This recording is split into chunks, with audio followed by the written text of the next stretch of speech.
నటి వ్యవహారం అయితే తీవ్ర చర్చనీయాంశమైంది. ఏపీలో ముంబై నటి జత్వానీపై జరిగినటువంటి ఆ ఘటనలు అవ్వచ్చు, అవన్నీ కూడా అసలు కేసు పూర్వాపరాలు చూద్దాం. అసలు ఏంటి, ఎక్కడ 2023 డిసెంబర్ 16న ఒక ప్రముఖ వ్యాపారవేత్త జిందాల్పై అయితే మాత్రం నటి జత్వానీ కేసు అయితే మాత్రం పెట్టడం జరిగింది.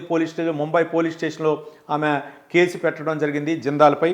తర్వాత 29 డిసెంబర్ 2023న జిందాల్ జగన్ను కలిశాడు. ఆయనకున్నటువంటి వ్యాపార సంబంధాల నేపథ్యంలో ఆంధ్రప్రదేశ్లో పెట్టుబడులు అవ్వచ్చు, ఆంధ్రప్రదేశ్లో వ్యాపార కార్యకలాపాల నేపథ్యంలో జగన్కి జిందాల్కి ఉన్నటువంటి సాన్నిహిత్యం నేపథ్యంలో జగన్ అయితే మాత్రం కలిశారు. ఇక ఫిబ్రవరి 2న అంటే డిసెంబర్ 29న లాస్ట్ ఇయర్ ఎండింగ్లో 29న అయితే మాత్రం జిందాల్ జగన్ కలిసిన తర్వాత ఫిబ్రవరి 2, 2024న జత్వానీపై ఇబ్రహీంపట్నంలో ఇదంతా కూడా వ్యూహాత్మకంగా దాదాపు ఒక నెల రోజుల పాటు అయితే మాత్రం ఏ విధంగా చేయాలి, ఏ విధంగా ఆ ఐపీఎస్ అధికారులకి ఏ విధంగా ఆదేశాలు ఇచ్చారు, ఏ విధంగా మొత్తానికి మంత్రాలు జరిపి ఫిబ్రవరి 2, 2024 ఈ సంవత్సరం 2024 ఫిబ్రవరి 2న అయితే మాత్రం జత్వానీపై ఇబ్రహీంపట్నం పోలీసులు అయితే మాత్రం కేసు నమోదు చేశారు. ఆమె మీద కేసు అయితే మాత్రం నమోదు చేయడం జరిగింది. 2వ తారీఖు కేసు నమోదు చేసిన తర్వాత ఫిబ్రవరి 2న కేసు నమోదు చేసిన తర్వాత 3వ తారీఖు వెంటనే ముంబై వెళ్ళారు. ఆమె నివాసానికి వెళ్ళారు పోలీసులు. వెంటనే దానికి అరెస్ట్ చేయాలంటే అరెస్ట్ వారెంట్ ఇవ్వాలా, రకరకాల పరిణామాలు జరుగుతుంటాయి. ఒక విధంగా చెప్పాలంటే ఆ నటికి ముందు నోటీసులు ఇవ్వాలా, మహిళ కాబట్టి మహిళా పోలీసులు ఉండాలా, మరోపక్క వాళ్ళ తల్లిదండ్రులని ఆరోగ్యరీత్యా వాళ్ళని చూడాలా, ఏంటి ఎవరెవరిని పొందుపరిచారనే విధంగా చూడాలా. ఫిబ్రవరి 3న ఏపీ పోలీసులు ముంబై వెళ్ళి వాళ్ళందరినీ కూడా అరెస్ట్ చేసి తీసుకురావడం జరిగింది. అరెస్ట్ చేసిన తర్వాత ఫిబ్రవరి 3న అరెస్ట్ చేసి తీసుకొచ్చారు ఫ్లైట్లోనే ఆగమేఘాల మీద తీసుకొచ్చి వీటీపీఎస్ గెస్ట్ హౌస్లో ఉంచడం జరిగింది. ఒకసారి క్లియర్గా అర్థం చేసుకోండి. ఫిబ్రవరి 3నే వీటీపీఎస్ గెస్ట్ హౌస్లో ఉంచి దాదాపు 3-4 రోజుల పాటు ఒక వ్యక్తిని అరెస్ట్ చేసి 24 గంటల్లో కోర్టు ముందు హాజరుపరచాలి, జడ్జి ముందు హాజరుపరచాలా, ఆయన ఏ విధమైనటువంటి నిర్ణయాలు తీసుకుంటారో ఇది ఫండమెంటల్ న్యాయ వ్యవస్థలో అది ఫండమెంటల్ అనమాట. పోలీస్ అధికారులు ఎవరైనా సరే అరెస్ట్ చేసినటువంటి 24 గంటలో ఆ న్యాయస్థానం ముందు కానీ జడ్జి ముందు కానీ ఉంచాలా. అంటే సమయం మించిపోతుందంటే కోర్టు సమయం ముగిసిపోతే జడ్జి ముందు అయితే మాత్రం ప్రవేశపెట్టేటటువంటి అవకాశం న్యాయ వ్యవస్థలో అది కీలకమైనటువంటి పరిణామం. అయితే వీళ్ళు పోలీసులు చేసింది అంటే ఫిబ్రవరి 6న దాదాపు 3-4 రోజుల పాటు వాళ్ళ యొక్క ఆధీనంలో ఉంచుకున్నారు ఆ గెస్ట్ హౌస్లో. ఫిబ్రవరి 6న అయితే ఆ కోర్టులో ప్రవేశపెట్టడంతో 15న అయితే మాత్రం అంటే ఆమెకి రిమాండ్ విధించారు. జత్వానీకి రిమాండ్ విధించారు.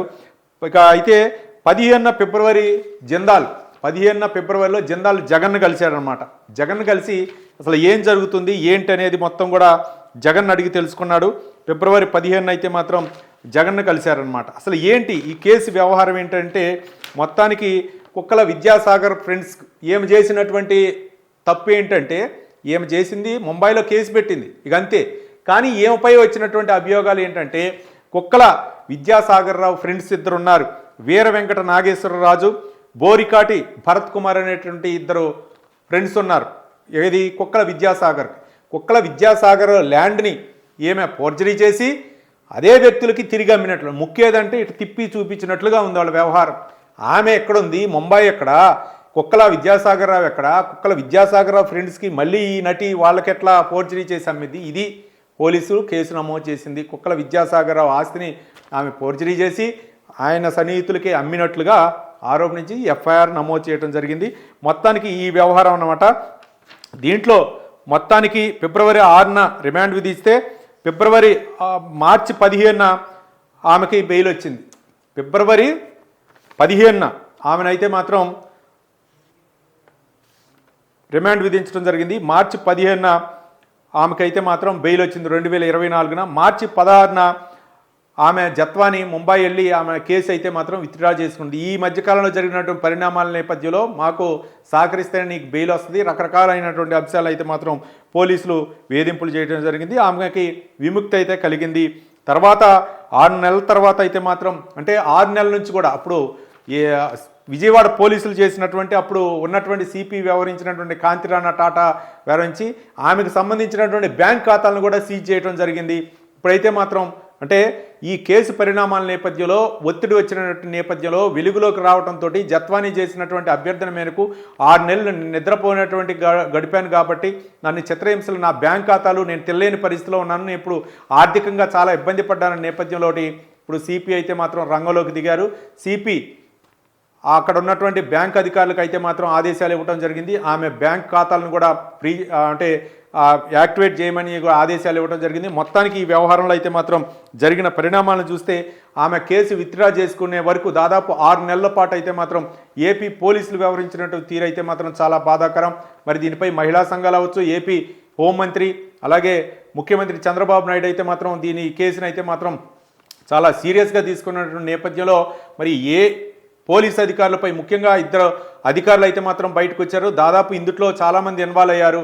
అంటే అప్పటి సిపి క్రాంతి రాణా టాటా అలాగే విశాల్ గున్ని ఐపీఎస్ అధికారులు వీళ్ళందరూ కూడా ఇన్వాల్వ్ అయ్యారు. ఇబ్రహీంపట్నం పోలీసులు ఏ విధంగా అప్పుడు ఆ సిఐగా ఉన్నటువంటి ఆ సిఐపై అలాగే పోలీసులపై కూడా ఆ చర్యలు తీసుకోవాలా. మొత్తానికి ఈ కేసుకు సంబంధించి అయితే మాత్రం స్రవంతి రాయ్ నేతృత్వంలో ఏసీపీ బృందం అయితే మాత్రం ముంబై వెళ్ళి క్షుణ్ణంగా ఆమె యొక్క స్టేట్మెంట్ని అయితే మాత్రం రికార్డ్ చేసి ఆమె ఏ విధంగా ఎట్లాంటి సమస్యలు ఎదుర్కొంది అని చెప్పేసి ఒక మహిళ ఏసీపీని అయితే మాత్రం అక్కడికి పంపిస్తున్నారు.